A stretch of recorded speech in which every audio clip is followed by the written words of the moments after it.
My husband gave the successful restaurant business that I built from scratch to his unemployed sister. I filed a case of fraud against them and took it back. I never thought I'd be in a situation where I'd need to ask strangers on the internet for advice, but here I am. I'm a 34-year-old woman married to my husband, 36M, for 10 years. We have 2 beautiful children, aged 8 and 6. Our life seemed perfect until a few days ago when my world came crashing down. Last week, I decided to take a short girls' trip with my friends. It was just for 2 days, something I rarely do because I'm always busy with my restaurant and family. I left my husband in charge of the kids and my business, trusting him completely. I own and operate a successful Italian restaurant that I've built from scratch over the past 5 years. It's not just a business to me. It's my passion, my dream come true. When I returned home yesterday, I was excited to see my family and get back to work. But as soon as I walked through the door, I sensed something was wrong. My husband had this guilty look on his face, and the kids seemed upset and confused. I asked what was going on, and that's when he dropped the bombshell. He told me that while I was gone, he had transferred ownership of my restaurant to his sister. His sister is 39, a single mom who's been unemployed for a while. According to my husband, she needed it more than we did. I stood there, trying to process what he was saying, feeling like I was in some kind of twisted nightmare. I asked him how he could possibly think he had the right to give away my business. He stammered through an explanation about it being a family decision and how his sister was struggling financially. I was livid. This wasn't just some object he could give away. It was my livelihood, my passion, something I had poured my heart and soul into for years. When I demanded to know how he had managed to do this legally, he admitted that he had forged my signature on some documents.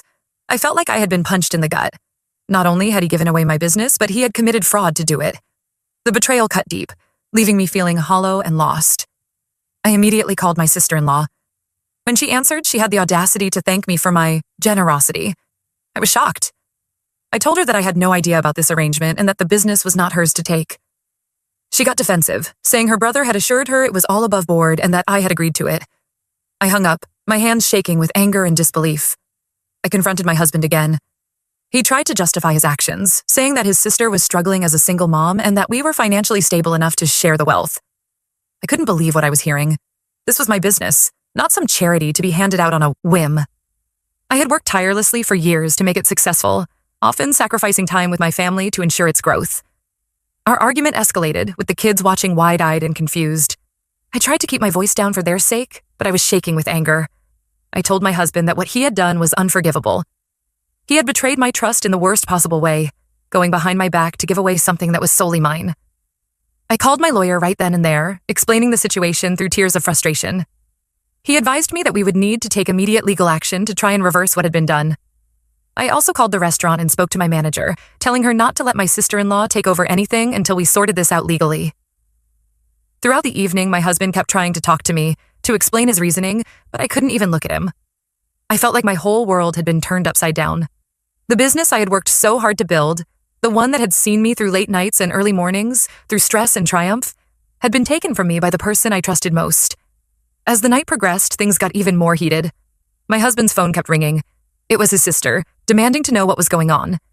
He tried to talk to her in private, but I insisted on hearing everything. She was yelling about how she had already told her kids about their new life, how she had plans to change the restaurant. Each word felt like a knife in my heart. I couldn't take it anymore. The weight of the betrayal, the anger, and the fear of losing everything I had worked for became too much. I told my husband he needed to leave. I couldn't stand to be in the same house as him right now. He protested, saying he had nowhere to go, but I didn't care. I told him to go to his sister's place since they seemed to be so close. He tried to argue, saying he had the right to stay in our home. I reminded him that the house was in my name. I had bought it with the money from my restaurant. This seemed to finally sink in for him, the reality of what he had done. He packed a bag and left, the kids crying as they watched him go. Now, I'm sitting here in my quiet house, my children finally asleep, trying to process everything that's happened. The silence is deafening, filled with the echoes of our argument and the uncertainty of what's to come. I can't help but wonder if I overreacted. Should I have tried to talk it out more? But every time I think about giving him another chance to explain, I remember what he did and the anger comes rushing back. I know I have a legal battle ahead of me to reclaim my business. I'm prepared to fight with everything I have. But I'm also left wondering about my marriage. Can I ever trust my husband again after this? Should I even try?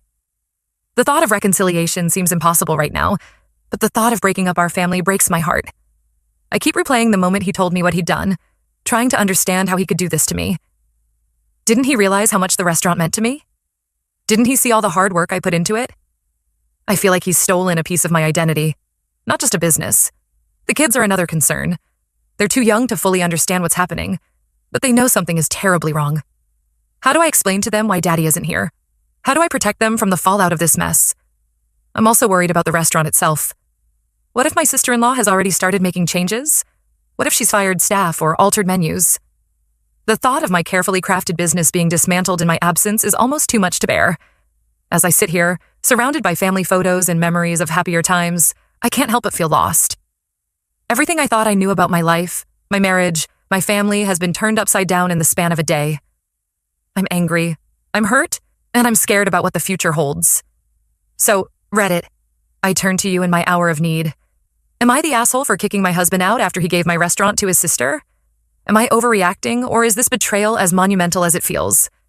Any advice or perspective would be greatly appreciated as I navigate this difficult time. Update 1. It's been a few weeks since my original post, and I want to thank everyone for their support and advice. The outpouring of kindness from strangers on the internet has been a bright spot in what has otherwise been a dark and difficult time. I thought I'd give an update and share some backstory that might provide more context to the situation. Let me take you back to the beginning of my restaurant journey. 5 years ago, I was working as a sous chef at a local Italian restaurant. I loved my job, but I always dreamed of owning my own place. I had ideas for dishes, for the ambiance, for everything. I'd spend my free time sketching restaurant layouts and writing menu ideas in notebooks. Whenever I shared these dreams with my husband, he'd just nod and change the subject. At the time, I chalked it up to him being practical, but now I see it was a lack of support. One day, I saw a small, run-down diner for sale in our town. It was in a great location, and despite its current state, I could see its potential. The moment I laid eyes on it, I knew this was my chance. I excitedly told my husband about it, but his response was lukewarm at best. He said things like, "Restaurants are risky," and "maybe you should stick with your steady job." It hurt, but it didn't deter me. I saw this as my one shot at making my dreams come true. I decided to go for it anyway, against my husband's advice. I used all of my savings and took out a substantial loan to buy the place. The first few months were incredibly tough. I was working around the clock, trying to renovate the space while also developing my menu and hiring staff. There were nights I slept on a cot in the back office because I was too tired to drive home. My husband's support during this time was minimal. He'd complain about me not being home enough, about the financial strain, about the risk we were taking. There were times I cried myself to sleep, wondering if I had made a huge mistake. What hurt even more was my sister-in-law's attitude. She'd come around sometimes, ostensibly to help, but mostly she'd just criticize. She'd say things like, "This place is never going to work," or "You're in over your head." I tried to brush it off, but it stung. Here I was, pouring my heart and soul into this place, and my own family couldn't see its potential. Despite the lack of support, I persevered. I poured everything I had into that restaurant. I worked 16-hour days, barely seeing my kids. I missed family events, birthdays, everything. I felt guilty about it, but I kept telling myself it would all be worth it in the end. I learned every aspect of the business, from cooking to accounting to staff management. There were times I wanted to give up, but the thought of failing, of proving my husband and sister-in-law right, kept me going. Slowly, things started to turn around. Word began to spread about our authentic Italian cuisine. People loved the cozy atmosphere I'd created, with its warm lighting and rustic decor. We started getting write-ups in local papers. Food critics praised our homemade pasta and traditional recipes. Reservations became harder to get. Before I knew it, we were turning a profit. As the restaurant became successful, my husband's attitude changed. Suddenly, he was bragging to his friends about our restaurant. He started showing up more, acting like he'd been supportive all along. His sister, too, became more interested. She'd bring her kids in for free meals, talking about how proud she was of her family business. I tried to let go of the resentment I felt. I told myself that at least they were supportive now. But deep down, it bothered me. Where were they when I was struggling? When I was questioning everything? When I needed their support? The most? Looking back, I can see the signs that led to the current situation. My husband and his sister would have hushed conversations that would stop when I entered the room. They'd make comments about how lucky we were, how we should share the wealth. I didn't think much of it at the time, but now it all makes sense. In the weeks since my last post, I've learned more about what led to my husband's decision. Apparently, his sister had been pressuring him for months. She'd cry about her financial struggles, about how hard it was to be a single mom. She'd guilt him by saying things like, "We're family, we're supposed to help each other." She'd point out how successful the restaurant had become and how it could solve all her problems. My husband, instead of talking to me about it, decided to take matters into his own hands. He got the idea to transfer the restaurant to his sister when I mentioned my upcoming girls' trip. He saw it as an opportunity to solve everyone's problems without having to face me directly. He convinced himself that I would eventually understand and agree with his decision.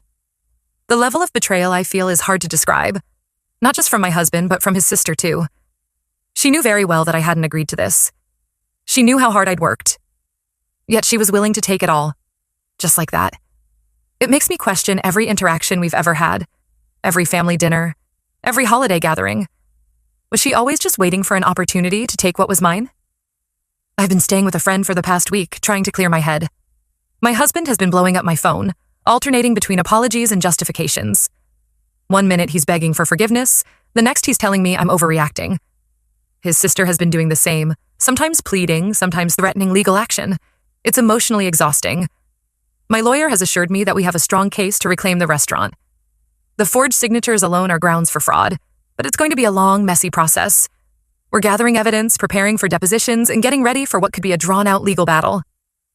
The thought of fighting my own family in court makes me sick to my stomach, but I know I have to do it. This is my livelihood, my dream, and I'm not going to let it go without a fight. As for my marriage, I honestly don't know what the future holds. The trust is completely shattered. Even if we get past this legally, I don't know if I can ever look at my husband the same way again.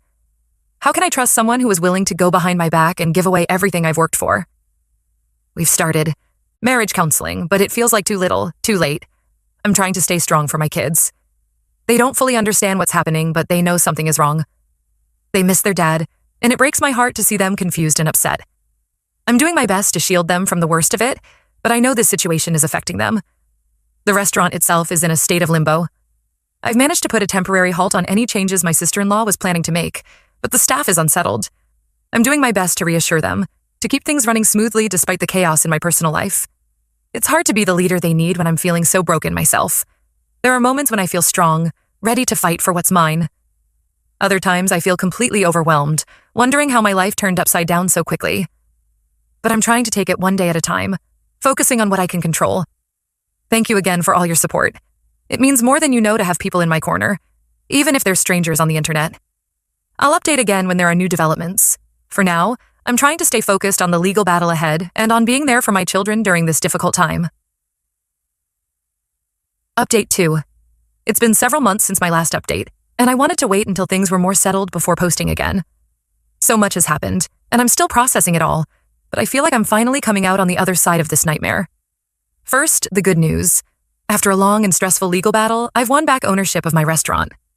The court ruled in my favor, citing the fraudulent actions taken by my husband and sister-in-law. It was a grueling process, with countless depositions, mountains of paperwork, and numerous court appearances. There were times when I felt like giving up, when the stress seemed too much to bear. But the thought of losing everything I'd worked for kept me going. During the trial, some shocking details came to light. It turned out that my sister-in-law had been planning this for months. She had convinced my husband that I was neglecting the family because of the restaurant, and that she could run it better while allowing me to focus on being a mom. She had even drafted a business plan for how she would change the restaurant, turning my authentic Italian eatery into a fast food pizza joint. The thought of my carefully crafted menu and atmosphere being destroyed like that still makes me sick. The judge was particularly unimpressed by the forged documents and the deliberate timing of the transfer while I was away.